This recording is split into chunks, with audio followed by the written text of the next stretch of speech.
Exercise 9.1 का question number 2।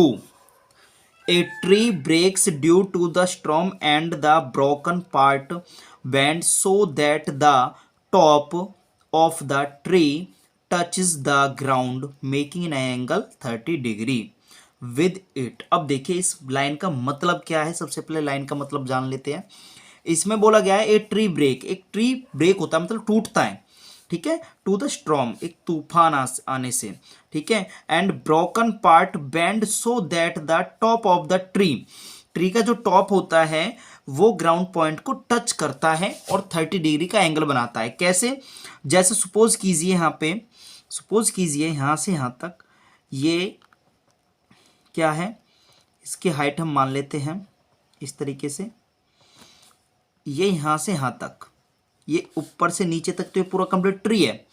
अब suppose करो यहाँ से टूट जाता है, यहाँ से टूटने के बाद ये यहाँ से टूटने के बाद ये इस तरीके से है, ये ऐसे गिर जाता है, ऐसे ऐसे गिर जाता है ये, ठीक है, ये ऐसे गिर जाता है यहाँ पे। तो इसका जो टॉप है वो इस ग्राउंड पॉइंट को टच करता है, ये इसका जो टॉप है ये ग्राउंड पॉइंट को टच करता है, ये पूरा कंप्लीट यहाँ तक ये ग्राउंड पॉइंट को क्या करता है, टच करता है इस तरीके से। तो ये भी एक ट्री का पार्ट हो गया और ये भी एक ट्री का पार्ट हो गया। समझ में आ गया? तो यहाँ पे ये दोनों ट्री के पार्ट हो गए। अब यहाँ पे जहाँ पे ये टॉप टच करता है यहाँ पे एंगल बनाता है ये 30 डिग्री का, 30 डिग्री का। उसके बाद बोला गया है द डिस्टेंस बिटवीन, किस किस का डिस्टेंस है, foot of the tree, tree के फुट ये है, यहाँ पे ट्री का फुट ये है, ट्री का फुट ये हो गया। उसके बाद लिखा हुआ है where where the top touch the ground, और जहां पे इसका जो टॉप है वो टच करता है ग्राउंड को, इसका जो डिस्टेंस दिया हुआ वो दिया हुआ 8 मीटर, तो इसके बीच का डिस्टेंस दिया हुआ है 8 मीटर, तो हम 8 मीटर लिख देते हैं यहाँ पे, ये लिख दिया। Find the height of tree, अब ट्री की हाइट आपको फाइंड करनी है।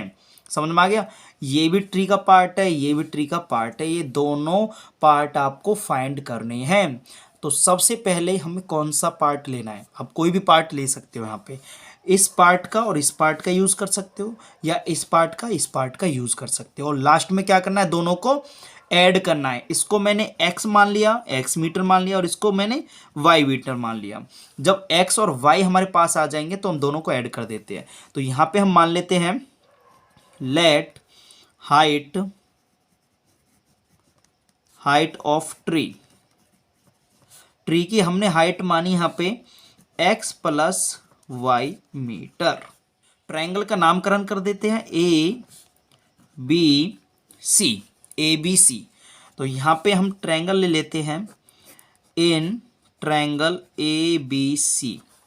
अब यहाँ पे हम लिख लेते A B upon B C, A B upon में B C equal to A B कितना, ए बी क्या होता है, परपेंडिकुलर है यहाँ पे, और ये बी सी क्या है, बेस, इक्वल टू में tan, एंगल कितने डिग्री का है, 30 डिग्री का, ठीक है, एंगल 30 डिग्री लिया जाएगा।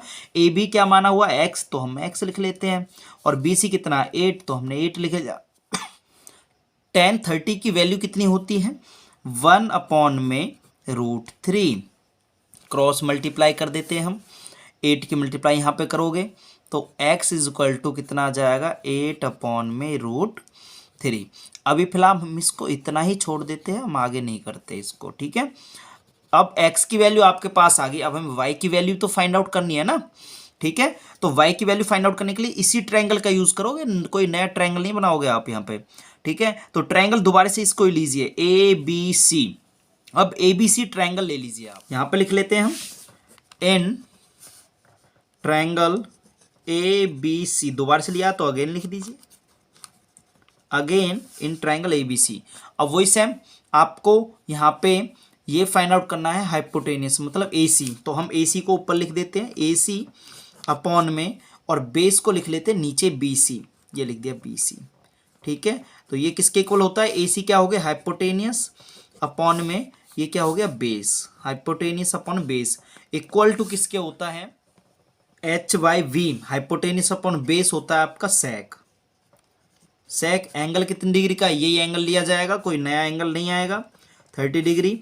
सेक 30 की वैल्यू कितनी होती है यहाँ पे 2/√3, 2/√3। और यहाँ पे AC क्या माना हुआ है, AC है यहाँ पे y, तो हम y लिख लेते हैं। और BC हो गया 8, क्रॉस मल्टीप्लाई कर देते हैं, 8 के मल्टीप्लाई यहाँ पे करोगे, ठीक है, तो y इक्वल टू कितना आ जाएगा 16/√3 मीटर। ये आ गया 16/√3 मीटर, ठीक है। अब आपको क्या करना है, यहाँ पे हाइट निकालनी है आपको, height of tree. Height of tree निकालने के लिए दोनों को क्या करना होगा, ऐड करना होगा। तो यहाँ पे लिख लेते हैं हाइट ऑफ ट्री, ठीक है, हाइट ऑफ ट्री। तो मतलब x प्लस में y आगा, और x कितना है यहाँ पे, x की वैल्यू अभी निकाली थी 8/√3, तो हम लिख लेते हैं 8/√3 प्लस में, और ऊपर आ जाएगा 16/√3 आ गया। अब इसका हम एलसीएम ले लेते हैं। एलसीएम कितना आ जाएगा, जब सेम नंबर नीचे होता है तो वही नंबर इसका एलसीएम होता है, √3 आ गया। अब यहाँ पे नीचे नंबर सेम होता है ना, तो ऊपर कुछ करने की जरूरत नहीं है, सेम नंबर उतार दीजिए ऐसा ही सेम। 8 प्लस में 16, इन दोनों को ऐड कर देते, 8 और 16 कितना होता है 24 होता है, 24/√3। अब यहाँ पे क्या करोगे आप, इसका रेशनलाइजेशन करोगे। रेशनलाइजेशन कैसे करना है, √3 वाला नंबर है, मतलब नीचे रूट वाला नंबर, उसको ही सेम ऊपर नीचे मल्टीप्लाई कर दीजिए, √3/√3। अब आपको क्या करना है, यहाँ पे मल्टीप्लाई कर देते हैं इसको। अब इसकी आपस में मल्टीप्लाई करेंगे या तो 24√3 आ गया, और दोनों की मल्टीप्लाई करोगे तो एक रूट के नीचे आ जाएंगे दोनों, 3 इंटू में 3। अब कभी भी रूट के अंदर जोड़ा बनता है तो वो नंबर रूट से बाहर हो जाता है। अब यहाँ पे जोड़ा बन गया तो एक बार लिख दो बाहर, कैंसिल आउट कर दो, 3 1 जा 3 8 जा। तो आपके पास हाइट आ गई यहाँ पे ट्री की,